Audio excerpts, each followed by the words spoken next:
Divide and conquer ये कहता है कि आप ये डिटरमिन करें कि आप किस किस एक पर्टिकुलर काम को एक फंक्शन बना सकते हैं। जो जो चीज हम फंक्शन बना सकते हैं, जिस जिस पर्टिकुलर कैलकुलेशन को हम फंक्शन बना सकते हैं, एक है लास्ट डिजिट कैलकुलेट करने वाला फंक्शन। हम ये एक फंक्शन बनाना चाहेंगे जो कि इनपुट एक नंबर लेगा और उसके अगेंस्ट एक इंटीजर रिटर्न करेगा और वो इंटीजर होगा हर इनपुट नंबर का लास्ट डिजिट। दूसरा जो फंक्शन हम बना सकते हैं यहाँ पे वो है मल्टीप्लिकेशन का। इनपुट लेगा एक नंबर को, उस इनपुट नंबर के अगेंस्ट जो भी रिजल्ट है वो 10 से मल्टीप्लाई करके आपको वापस कर देगा। अगला फंक्शन अगर हम बनाना चाहें वो है एडिशन का। कोई से दो नंबर्स एज इनपुट लीजिए और जो भी उनका सम है वो रिटर्न करवा दीजिए। आखिरी फंक्शन जो हम बनाना चाहेंगे वो है डिवाइडेड बाय 10 का। ये फंक्शन क्या करेगा, जो भी नंबर आपके पास इनपुट के तौर पे जा रहा है उसको आप 10 पे डिवाइड करके जो भी रिजल्ट आ रहा है वो रिटर्न करवा देंगे। हम ये सारे फंक्शन बनाना चाहेंगे यहाँ पे और फिर हम अपने रिवर्स के फंक्शन को बनाना चाहेंगे। क्योंकि देखें, अगर आप ये सारे फंक्शन बना लेते हैं तो आपने सिर्फ और सिर्फ एक कंडीशन लगानी है और वो कंडीशन आपके पास जो यहाँ पे आ रही है that is while n is not equal to 0।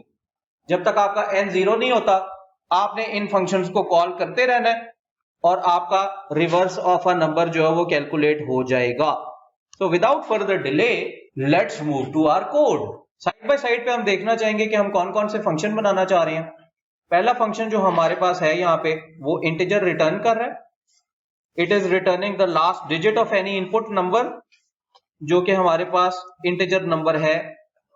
अगला जो हमारे पास फंक्शन है वो है मल्टीप्लीकेशन बाय 10 का। इंटीजर हमें वैल्यू रिटर्न होगी। हमारे पास जो फंक्शन यहाँ पे आएगा दैट इज मल्टीप्लाई बाय 10।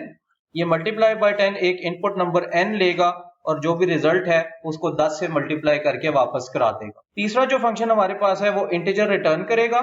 इसका नाम हम रख रहे हैं सम। ये दो नंबर्स लेगा, एक है a और एक है b, और ये रिटर्न करा देगा सम ऑफ a एंड b। आखिरी जो फंक्शन हमारे पास है वो इंटीजर रिटर्न करेगा और उस केस के अंदर हम फाइंड कर रहे हैं डिवीजन बाय 10। ये किसी भी एक नंबर को, इंटीजर n को एज एन इनपुट लेगा और आपको रिटर्न करा के देगा n डिवाइडेड बाय 10। अब हम यहाँ पे एक और फंक्शन बनाना चाहेंगे और वो है रिवर्स ऑफ अ नंबर। हमारा जो रिवर्स वाला फंक्शन है वो काम जो कर रहा होगा वो कुछ इस तरह होगा कि ये इनपुट लेगा एक नंबर n की और जो भी इसका रिवर्स्ड नंबर है वो आपको रिटर्न करवा के दे देगा। हम मेन में रिवर्स ऑफ अ नंबर के फंक्शन को कॉल करते हैं, इसको सी आउट करवाना चाहेंगे हम, और लेट से जो नंबर हम इसको पास करवा रहे हैं दैट इज 123। अब क्योंकि हमने ऊपर प्रोटोटाइप्स लिख ली हैं, हम अब फंक्शंस की डेफिनेशन जो है वो करना स्टार्ट कर देते हैं। ये जितने भी फंक्शंस आपने लिखे हुए हैं they are so easy actually कि इसके अंदर एक्सप्लेनेशन की भी बहुत ज्यादा जरूरत नहीं है। I have already explain to you कि ये फंक्शन सारे कैसे काम कर रहे हैं। अब हमने सिर्फ और सिर्फ इनकी डेफिनेशंस करनी है। लास्ट डिजिट जो फंक्शन है वो रिटर्न करेगा n मॉडुलस ऑफ 10। आप ये सिंगल एक रिटर्न स्टेटमेंट में लिख सकते हैं। आपका पहला फंक्शन बन चुका है। आपका ये जो अगला फंक्शन है multiplied by 10, it would simply return whatever the input n is multiplied by 10। हमारा जो अगला फंक्शन है that is adding two numbers, आप सिंपली यहाँ पे रिटर्न करवा सकते हैं a plus b। फाइनली जो हमारे पास फंक्शन आ रहा है यहाँ पे that is divide by 10 का function. it's also a very easy function, this would simply return whatever the input is divided by 10। अब आखिरी फंक्शन देख लेते हैं हमारे पास, वो है reverse of a number.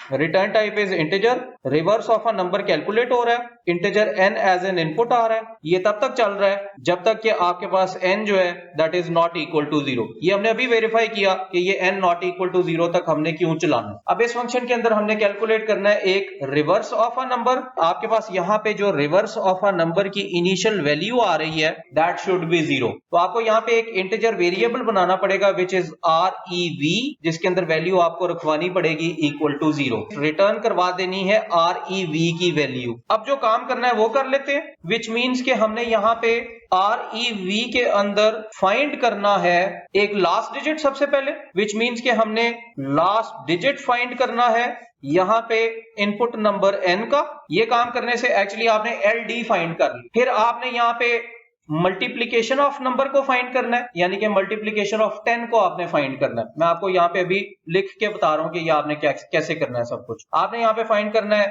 Multiplied by 10 को, जो भी आपका नंबर आ रहा है उसको आपने 10 से मल्टीप्लाई कर देना है और उसको लास्ट डिजिट के साथ ऐड कर देना है, विच मीन्स कि आपका एक ऐसा फंक्शन होगा जो कि इन दोनों वैल्यूज का फाइंड कर रहा होगा सम। तो ये देखिए, ये आपने स्टेटमेंट कैसी लिखी है, जरा आपको एक्सपेंड करके दिखाना चाहेंगे। What this line is doing is कि it is finding the sum of whatever the number is that multiplied by 10 and input of a number n। अगर आप यहाँ पे देखें तो प्लीज वो गलती ना कीजिएगा जो कि यहाँ पे मैंने किया आपके साथ, which means कि आपने जो नंबर की मल्टीप्लीकेशन फाइंड करनी है that is not n multiplied by 10। यहाँ पे जरा गौर से देखिए, आपने जो फाइंड करना है यहाँ पे that is reverse multiplied by 10। तो आपका जो इनपुट पैरामीटर यहाँ पे जाएगा multiplied by 10 वाले फंक्शन में, that would not be n, that would be rev। What this function is doing is it is calculating the reverse multiplied by 10। What this function is doing is it is calculating the last digit of an input number